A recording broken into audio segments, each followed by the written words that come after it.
What pleasure can be ours, O Krishna, after we've slain the sons of Dhṛtarāṣṭra? Only sin will accrue to us if you kill those malignants. Here, Arjuna has put the opposing argument forward. Previously he was saying, how can we enjoy the kingdom after killing all these people? Arjuna has put forward an argument which is very famous in Sanskrit. Na pape prati papashyat, meaning we do not commit a sin in return for another sin.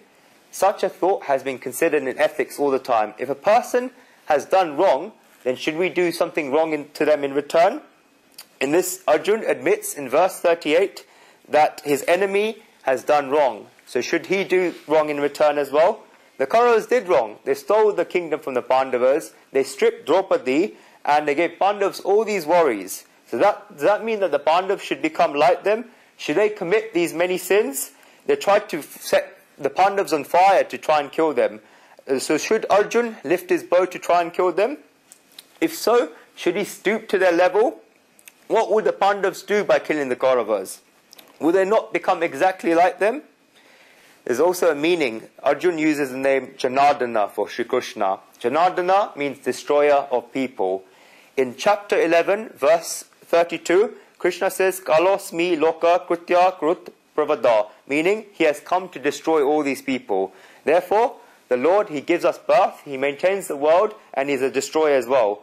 Arjuna is implying again, Janardana, you're the killer of all these people, so there's nothing new for you in killing X, Y, and Z. You kill everyone, so there's nothing different to you, and moreover, you give death to everyone, so there's no hesitancy in you in killing these people. That's why, for these reasons, Arjuna said Madhusudana to address Krishna in the last verse, and indirectly, he says Janardana here. So the Lord can kill everyone, but Arjuna can't. So Arjuna says he will not do such an act, as it's the Lord's attribute and not his. So he does not want to kill his own people. In the second half of this verse, Arjuna says that he does not want to incur sin by killing these malignants. Arjuna says that the Kauravas have done wrong, but that doesn't mean that he should also do wrong. But this argument of Arjuna has got no bearing whatsoever. It's got no justification. He's made an argument that can be refuted straight away. To pluck a thorn, you have to use another thorn. You've got to use another thorn to take it out. Imagine you're walking in a jungle and you have a thorn stuck in your foot. The people in the villages of India are very, very clever. Most people go to the doctor will get it out. What do people in India do? They use another thorn, they pick up another thorn just as sharp, and they pull it up. They take the other thorn out using that thorn, because they don't go to the doctor, they look around. The reason for that is, if you're already in so much pain with that thorn, that you need that second thorn to take it out. It becomes an obligation, because the first thorn is gone there, the second thorn is needed to get that out. If you look at it spiritually, if someone has done wrong, to stop that wrong happening, that second wrong is an obligation. It's not a matter of right and wrong, it's an obligation. For this reason, you have to pluck that thorn in your foot. Therefore, whatever Arjuna has said, Sri Krishna is going to argue directly against it. There's many times in life like this where we have to take that stern action. If you always try to be a softie, then this will not work. Of course, you need a certain limit, but you always have to use that second thorn sometimes. Arjuna uses the word atityai for malignants, which is a technical word we must understand. What is atityai? In the Vasishtha Smriti, Smriti means a penal codes. Just like we have the Indian penal code or the British criminal system, in ancient India, we had penal codes like the Vasishtha Smriti, Yagnavalkya Smriti, Manu Smriti. They were used to control society, to make sure how humans should live. It's the same thing in ancient China. You had Lao Tzu, you had Taoism, we had Confucius, who governed the rules for society. Much more of a social doctrine. Obviously, communism now has ruined everything in Chinese culture, but you had those laws. Same in India. In this book of codes, there's punishments for what should happen to people if they break those codes. And the word atityai is defined.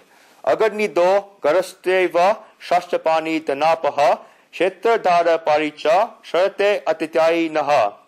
6 type of people here are defined as atityai. The first one is a malignant or a hardcore criminal, atityai. Aganida, one who sets fire to you. Second, garada, one who gives you poison. Thirdly, shastrapani, one who runs towards you with a weapon when you're unarmed, or attacks you when you're unarmed. Fourth, dhanapaha, one who robs you of all your wealth. Fifth, Dhṛtarāṣṭra, which means one who steals another's property, and the sixth bit is same part of that thing, someone who steals your wife, or who humiliates your wife. All these fall under the definition of atitai in the Vasishtha Smriti and also the other Smritis. And anyone who commits any one of these 6 sins is called an atitai, a malignant, a hardcore criminal. Only one of these things and you're atitai. But if you look at the Kauravas, they committed all 6 of these sins. First one, Agnida. They tried to kill the Pandavas in the house made of lac by setting fire to it when they were inside. Garada. Duryodhana tried to kill Bhim by putting poison in his ladus. Shashtapani. Where the Pandavas were living in the forest, Duryodhana and Karna came to kill them and attack them. Dhanapaha. The Kauravas stole everything from the Pandavas. They stole the kingdom, everything. 5 and 6. Chitta Dhare Paricha. The Kauravas stole land from the Pandavas and insulted Draupadi, their wife. If one commits one of these sins, then they're called a hardcore criminal. But the Kauravas did all 6 of these, so they can be called the worst of the criminals. What is the punishment for these criminals? It's written in the Manusmriti. Manu Bhagavan was very strict. You read it. Kurumva balava balavruddha brahmana bahustatam atitai nalalyam hanya deha vicharyam. A malignant could be a guru, a child, an elder, a Brahmin, or a knowledgeable person, but one must kill such a person without thinking. Here you go again. Gurumva, Balava, Buluvruddha, Brahmana, Bahushatam, Atitai Namastrayam, Hanya Deva Vicharayam.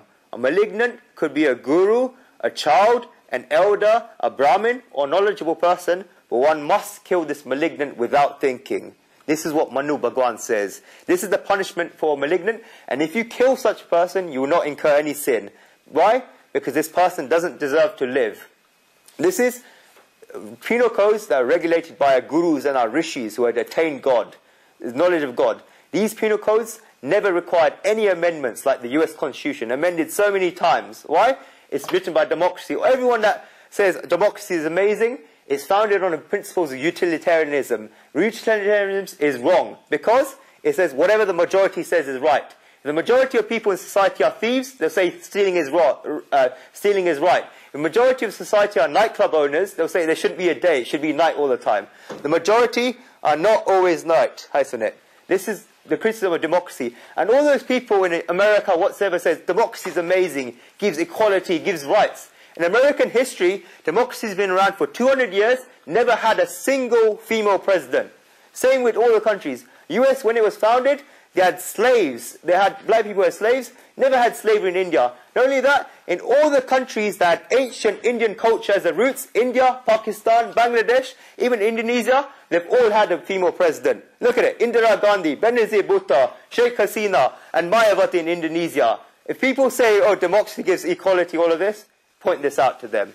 This is democracy. Churchill described democracy as the worst system of government except all the others. Completely flawed.